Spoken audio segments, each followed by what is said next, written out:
Bonjour et bienvenue sur La Santé par Nature, un podcast sur la santé abordé sous l'angle de la prévention naturelle et de bon sens. Car comme on le dit très justement, mieux vaut prévenir que guérir. Je suis Anthony Viau, naturopathe à Paris et à Vannes en Bretagne, et c'est avec plaisir que je vous accompagne sur les chemins de la santé naturelle.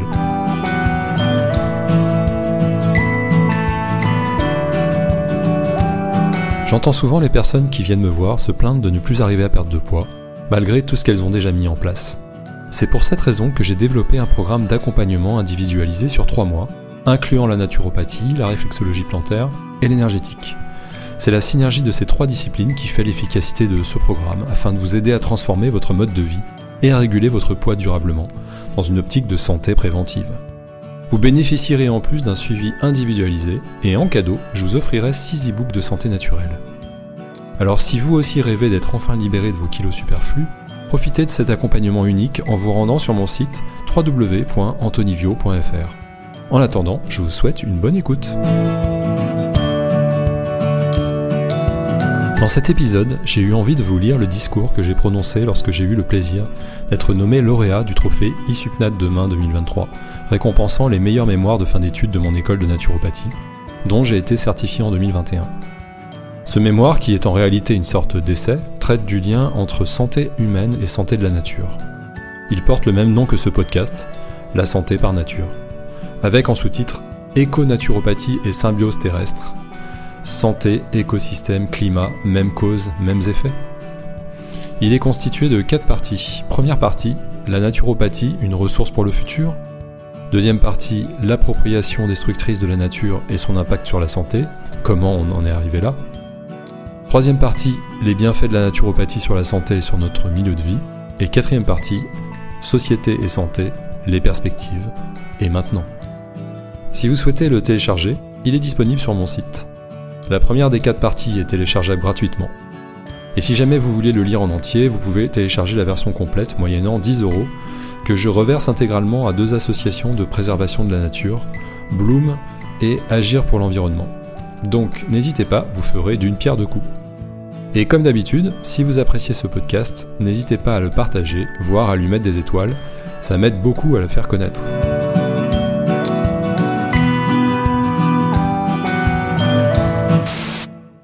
Notre job en tant que naturopathe, c'est d'aider les personnes qui viennent nous voir à renforcer leur terrain et à tenter de comprendre les raisons de leur encrassement. Mais je me suis rendu compte que ça n'avait pas de sens de tout faire pour prendre soin de notre terrain individuel en mettant en place une hygiène de vie exemplaire, si à notre niveau, mais également de manière plus globale, nos habitudes quotidiennes entraînaient en même temps, et souvent sans même que nous nous en rendions compte, la destruction de notre milieu de vie. Pour le dire autrement, à quoi bon être en bonne santé si la planète devient invivable ?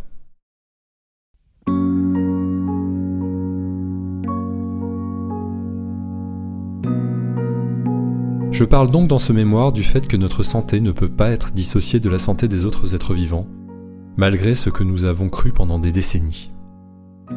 Tout est tellement interconnecté qu'à titre personnel, j'en arrive aujourd'hui à la conclusion qu'il faudrait le plus possible dans sa vie se demander si la moindre chose que l'on fait ou que l'on achète 1. Ne porte pas atteinte à notre santé et à la santé de la nature, c'est le « d'abord ne pas nuire » d'Hippocrate, et 2. Même dans l'idéal, contribue à améliorer notre santé et la santé de la nature. Autant vous dire qu'à moins de vivre dans une ferme en permaculture et de peu se déplacer, il est très difficile de répondre de manière satisfaisante à ces questions, d'autant plus qu'il faudrait se les poser à l'échelle de la planète et qu'on ne le fait pas vraiment. C'est pour cette raison que j'ai la conviction que les éducateurs de santé que nous sommes ont un rôle à jouer dans la prise de conscience qu'il faudrait que nous ayons collectivement sur ces sujets. Grâce à la philosophie de vie et aux valeurs que la naturopathie véhicule, mais aussi car nous avons appris lors de nos études à être didactiques et à considérer le vivant de manière holistique. Et c'est selon moi ce qui manque souvent dans les raisonnements économiques et politiques actuels, influencés par divers lobbies ayant par essence une pensée en silo. Mais attention, si nous n'y prenons pas garde, notre pratique et nos recommandations peuvent nous faire retomber dans les travers de la société moderne consumériste, où nous œuvrons en réalité souvent contre le vivant et non pas avec. Et je vous donnerai un exemple dans un instant. Pierre-Valentin Marchessault, naturopathe de la première heure en France, disait « Vouloir, c'est pouvoir, mais à condition de savoir ». C'est cette maxime qui m'accompagne dans ma pratique aujourd'hui et dans les lignes de ce mémoire, car de mon point de vue, on ne peut pas donner du sens à ce que l'on fait et éventuellement changer ses habitudes, aussi néfastes soient-elles sur sa propre santé ou sur la santé de la planète, si l'on n'est pas au préalable conscient de ce qui se passe en nous et autour de nous. Car on ne respecte pas ce que l'on connaît mal. Alors oui, on trouve parfois pratique de ne pas regarder la vérité en face, car il est souvent plus facile de rester dans sa zone de confort que de se confronter à la réalité. Et je m'inclus bien sûr dans ce constat. Plus de la moitié des fumeuses et fumeurs diagnostiqués d'un cancer du poumon précoce continuent de fumer. Arrêteraient-ils s'ils découvraient dans le détail comment le corps humain et les poumons fonctionnent vraiment ? Auraient-ils envie de prendre plus soin de leur organisme s'ils prenaient conscience du miracle presque inconcevable qui a lieu à chaque instant, au sein de la moindre cellule qui les compose ? Je parle là de la connaissance du corps humain, mais pour la nature, tout est à l'avenant. Vouloir, c'est pouvoir, mais à condition de savoir. Et pour ma part, je rajouterais, à condition de vouloir savoir. Car comme on dit, il n'est pire aveugle que celui ou celle qui ne veut pas voir. En matière de destruction du vivant, de modification du climat et de dégradation de nos santé, tout se déroule pourtant sous nos yeux, relayé par le web et les médias. C'est peut-être d'ailleurs cela qui rend les événements si abstraits et lointains, immatériels et incroyables.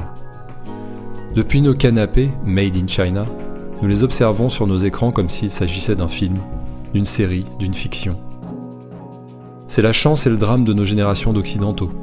Avoir oublié la guerre, la souffrance, la famine, mais avoir vendu notre âme au diable du confort, dont je suis le premier à profiter, et avoir délégué notre destin à une poignée de personnes. Il me semble que la naturopathie permet au contraire d'ouvrir des portes vers d'autres imaginaires, de remettre du concret et de l'engagement dans nos vies, de reprendre la main. Et pour bien faire, il faudrait chercher à recréer une certaine symbiose avec la nature, avec laquelle nous n'aurions jamais dû cesser de ne faire qu'un. J'essaye donc de répondre dans ce mémoire notamment à une question.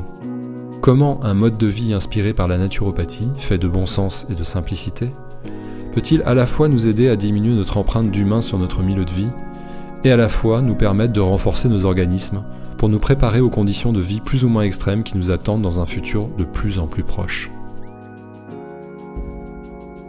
Pour illustrer ce que j'aborde comme type de problématique auxquelles nous pouvons être confrontés malgré nous, je vais donc vous parler rapidement d'un aliment que l'on considère, à juste titre, comme excellent pour la santé, et que nous n'hésitons pas à consommer et à recommander à nos clientes et clients, pour ses qualités nutritionnelles exceptionnelles et pour son goût, mais qui pose de gros problèmes écologiques et sociaux.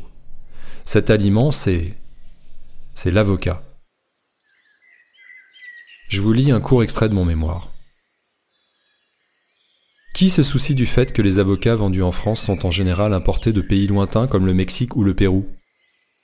Les multiples qualités de ce fruit ont contribué à sa popularité, c'est-à-dire à favoriser sa culture intensive dans ces pays.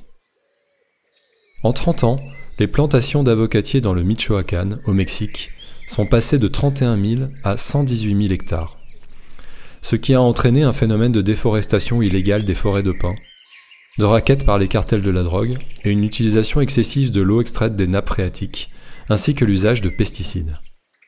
On estime que dans ces pays, 1000 litres d'eau sont nécessaires pour faire pousser 1 kg d'avocat, c'est-à-dire 3 fruits, contre 180 litres d'eau pour faire pousser 1 kg de tomates, ou 130 litres pour 1 kg de salade. Soit environ 500 milliards de litres d'eau par an.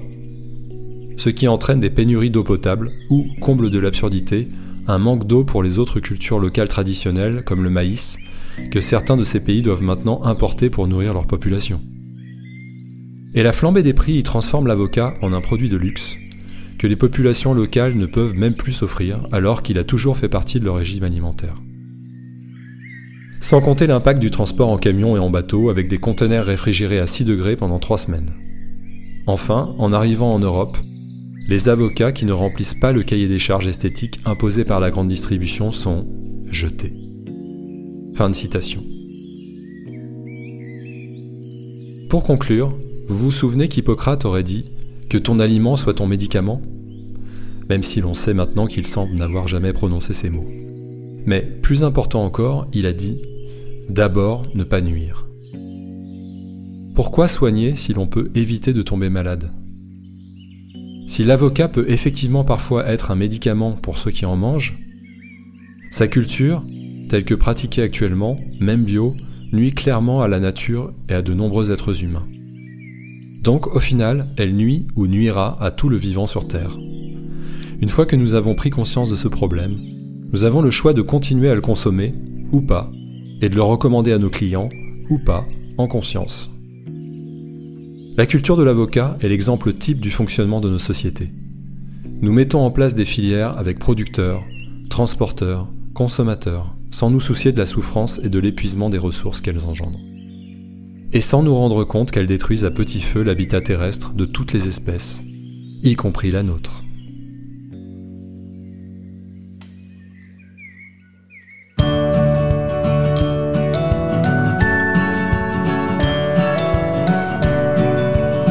Voilà, c'est tout pour aujourd'hui. Merci beaucoup d'avoir pris le temps d'écouter cet épisode. Comme je ne suis pas médecin, ce podcast n'a aucune visée médicale, diagnostique ou thérapeutique, mais uniquement informationnelle. En cas de problème de santé, consultez votre médecin, et surtout, n'arrêtez ou ne modifiez jamais vos traitements médicaux sans lui en parler. La santé par nature est un podcast que je réalise moi-même, donc si vous le trouvez intéressant, vous pouvez m'aider à le faire connaître en le partageant autour de vous. N'hésitez pas également à vous abonner ainsi qu'à ma newsletter pour être au courant de mon actualité et recevoir un conseil de santé gratuit chaque mois. Je vous invite également à faire un tour sur mon site www.antonivio.fr pour en savoir plus sur mon activité ou pour prendre rendez-vous pour une consultation ou un accompagnement personnalisé. Rendez-vous au prochain épisode et d'ici là, prenez bien soin de vous.